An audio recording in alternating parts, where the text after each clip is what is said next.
Esse é o país cristão.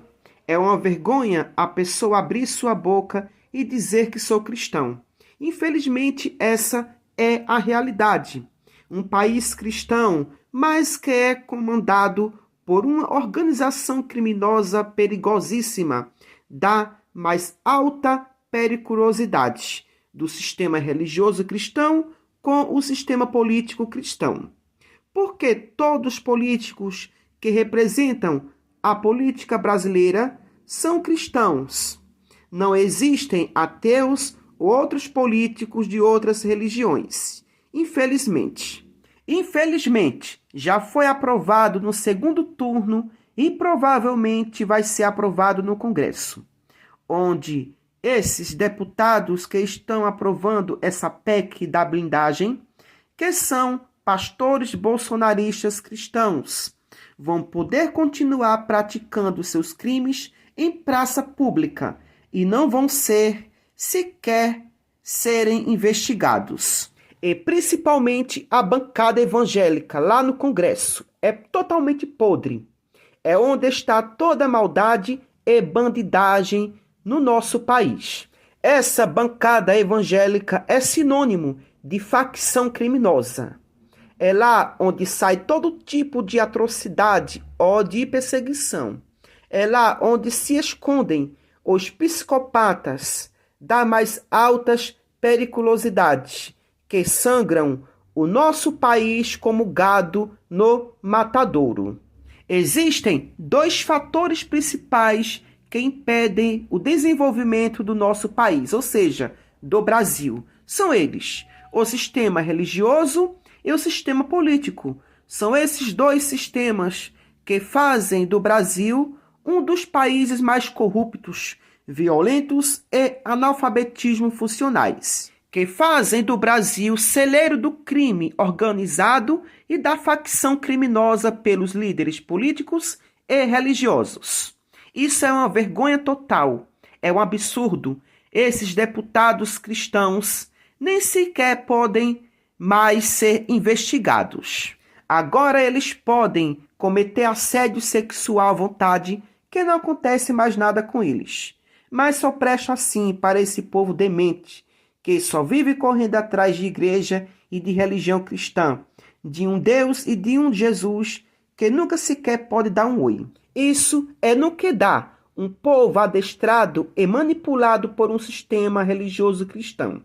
Daqui uns tempos, eles vão fazer a PEC do chicote nas costas das ovelhas e dos gados. Não vai demorar, não. O Brasil está virando uma teocracia, assim como nos países islâmicos, onde os próprios políticos e, ao mesmo tempo, muçulmanos, que são religiosos da religião islâmica, não existem impunidades para eles. Lá, eles podem cometer assédio sexual com criança em praça pública que não são condenados, porque quem faz a lei são eles mesmos. Infelizmente, assim está o Brasil. Agora quem vai sofrer com isso são as pessoas racionais, aquelas que questionam, porque as ovelhas e gados já são escravas deles. Agora sua ovelha e seu gado retardado, quando seus filhos forem abusados por esses políticos cristãos, vão ter que engolir o choro caladinhos, porque esses psicopatas dos políticos cristãos nem sequer vão ser investigados. Que situação miserável de um país cristão. Enquanto nos países ateus, os políticos nem sequer têm privilégios, andam de ônibus como qualquer cidadão comum. Isso se chama igualdade e cidadania para todos. Então, vamos assistir ao vídeo a seguir, onde vai explicar como vai funcionar essa PEC da blindagem. A partir de agora, político nenhum será preso. Acabaram de aprovar na Câmara dos Deputados a PEC da blindagem, que além de ser a maior imoralidade já aprovada no nosso Congresso, será a maior ferramenta de proteção de políticos bandidos que já se viu no mundo. A gente, como brasileiro, a gente está acostumado já com a frase de que nada é tão ruim que não possa piorar, né? Afinal de contas, aqui no Brasil, sempre que a gente acha que chegou no fundo do poço, abre-se um alçapão e a gente acaba caindo mais fundo ainda. E essa PEC da blindagem é exatamente isso. Agora, os políticos vão poder cometer todos os tipos de crime, incluindo crimes graves como tráfico de drogas, corrupção, pedopiriri-parará-filia, e ainda assim a justiça não vai poder agir sobre eles. É um escudo contra a justiça. É exatamente isso que é a PEC da blindagem, que foi aprovada com uma votação expressiva, incluindo o voto de todos os deputados bolsonaristas.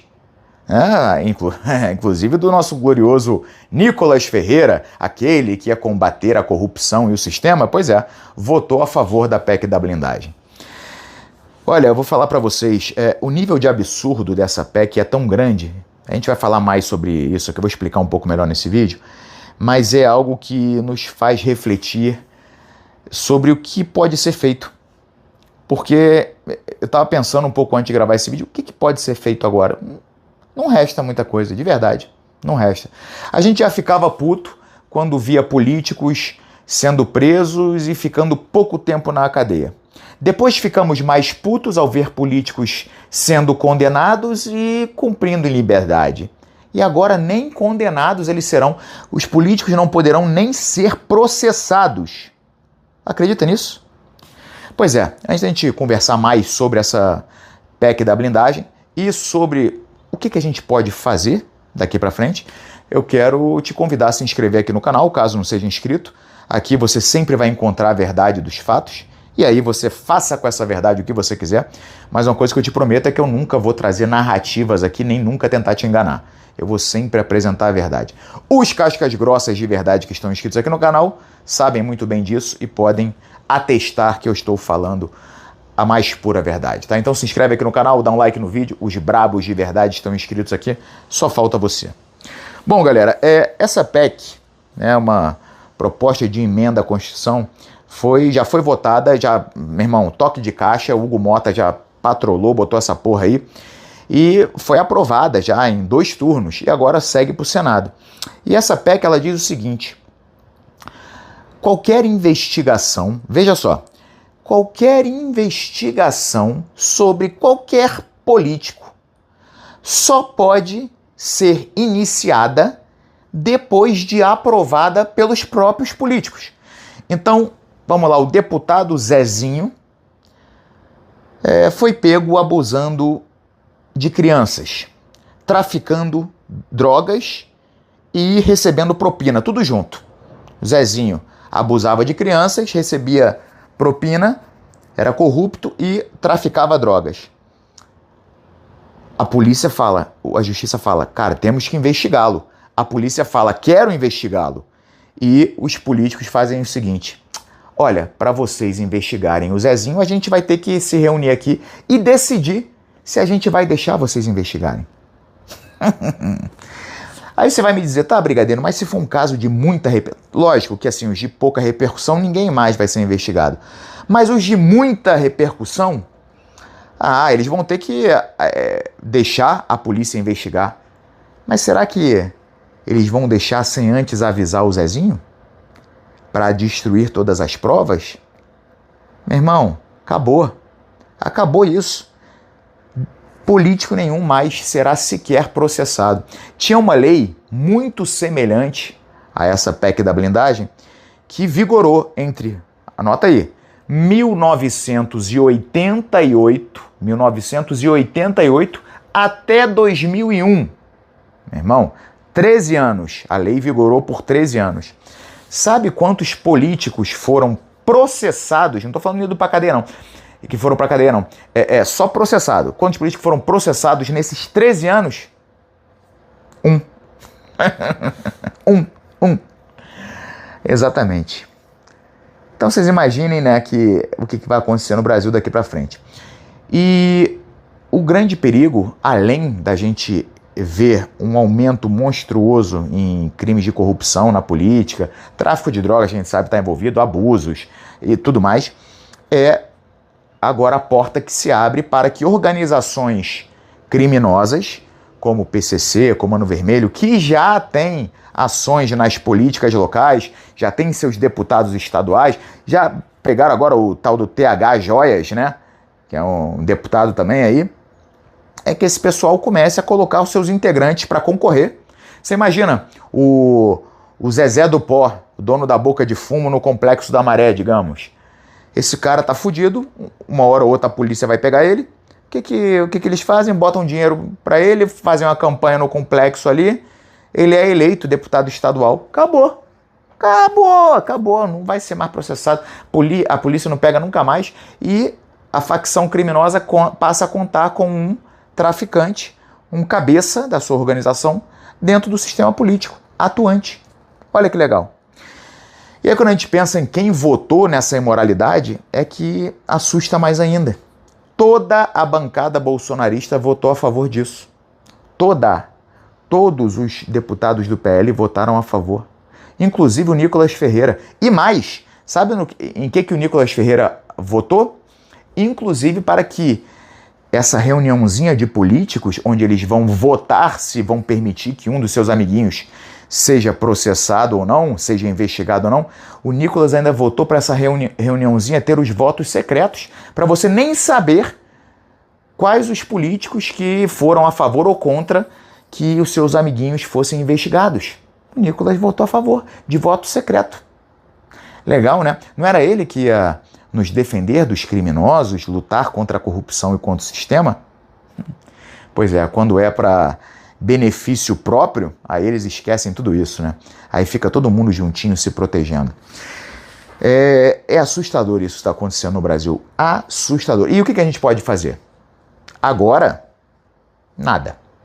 Agora é olhar, fazer pressão para que ela não passe no Senado, que eu acho muito difícil, porque geralmente quando vai a toque de caixa para ser votado na Câmara, já é combinado lá com o Senado, um texto que vai ser aprovado lá também, mas se a gente botar muita pressão, pode ser que o Senado não aprove. Mas o principal que a gente pode fazer é ano que vem é ano de eleição. E a galera tem que ter muita consciência em quem vai votar, muita consciência. Porque quem permite que organizações criminosas entrem na política para proteger os seus faccionados, os seus membros, não pode ter voto da galera, não pode ter o voto do povo, não pode ter voto de um cidadão de bem. Ano que vem é primordial que vocês pesquisem muito bem o histórico de quem vocês vão votar. Tem que ser alguém que seja contra a criminalidade, contra a corrupção. Se não, meu irmão, não adianta. E mesmo assim, a chance de errar é grande. Porque tem muito vagabundo que, enquanto está fora do sistema, diz que é contra o sistema. Mas quando entra, resolve abraçar o sistema e falar, não. Agora que eu sou parte do sistema, eu não quero que ele acabe. A gente viu isso com quase todos os políticos bolsonaristas, se não todos, né? E eu tive num podcast ontem, no Copacabana Talks, e hoje estarei no Redcast. E me perguntaram o seguinte: Brigadeiro, por que você bate tanto no Bolsonaro? Você bate mais no Bolsonaro do que no Lula. E é verdade mesmo. E foi uma pergunta muito interessante e legítima. E eu respondi dizendo o seguinte: eu bato mais no Bolsonaro porque no Lula eu já bati de 2012 a 2018. 2012 a 2018. Bati muito. E eu acho que não sobra dúvidas para ninguém no Brasil que ele é um baita de um canalha, um mau caráter, que está aí como presidente porque foi descondenado. Descondenado foi carioca, né? Vou tentar falar igual o restante do Brasil. Descondenado. Ele foi descondenado, não foi inocentado. Ele foi descondenado, porra. Ele foi condenado por um juiz, por 3 desembargadores, por uma turma de ministros do STJ e por todo o STF, pela maioria do STF. Então ele não é que ele foi inocentado, ele foi descondenado por uma manobra jurídica. Mas todo mundo sabe que não vale nada. Só que o Bolsonaro e essa renca de políticos vassalos de Bolsonaro, eles ainda gozam de prestígio junto ao público. o povo ainda acha que eles são a solução. E enquanto o povo acha que eles são a solução, eles vão aprovando essas coisas absurdas como a PEC da blindagem. Então é necessário que, para que a gente avance, que a gente desmascare esse povo, que a gente mostre que Bolsonaro e bolsonaristas não são a solução para combater o petismo. Ah, Brigadeiro, e qual que é a solução? Não sei. Alguma outra coisa, mas que com certeza não passa pelo bolsonarismo. O bolsonarismo agravou os problemas que nós temos. Cabe lembrar que as decisões monocráticas do STF, que colocam o Brasil numa situação de total insegurança jurídica, Bolsonaro teve a chance de acabar com as decisões monocráticas e ele vetou. Ele permitiu que as decisões monocráticas continuassem. Bolsonaro foi aquele que desidratou o pacote anticrime do Moro, que queria transformar corrupção em crime hediondo. Botar o pessoal atrás das grades de verdade. Bolsonaro foi o cara que destruiu isso. Bolsonaro foi aquele que não quis investigar o judiciário. Então, a solução, eu sei que não passa por Bolsonaro e a sua horda de asseclas. A gente precisa tornar isso um ponto pacífico, para que a gente saiba, olha, o povo tem que saber que é o seguinte, Lula é um bosta, Bolsonaro é outro bosta. De posse dessa informação, vamos olhar outras opções? Aí a gente vai ter um avanço. É difícil esse trabalho, porque o povo não está a fim de enxergar a verdade machuca e dói, mas a gente precisa fazer esse trabalho, tá? Bom, mais uma imoralidade, a maior imoralidade já aprovada no nosso Congresso, PEC da blindagem. Fiquem atentos, pressionem o senador do seu estado para que não aprovem essa patifaria, senão a gente nunca mais vai ver político, vagabundo e bandido indo para cadeia, tá?